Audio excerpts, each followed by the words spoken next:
ધન એટલે શું? ધન એટલે જે મારું સર્વસ્વ છે, જેના વગર મને ન ચાલે. તો જેના વગર આપણને ન ચાલે એ આપણા માટે એક જ વસ્તુ આપણા મગજમાં આવે, એ પૈસો છે. દુનિયા બધા વગર ચાલે, પૈસા વગર ન ચાલે. અને સાચી વાત છે, પૈસા જોઈએ.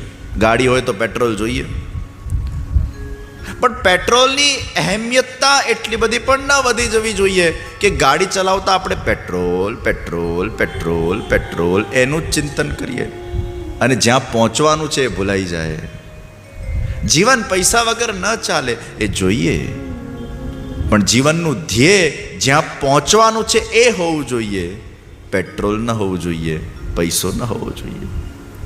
જેના જીવનમાં જેની મહત્તા છે, જેના જીવનના અંદર જેની अहमियत છે, એ એના માટે ધન થઈ જાય છે. और इसलिए जो भक्त होते उनके लिए उनका धन क्या है?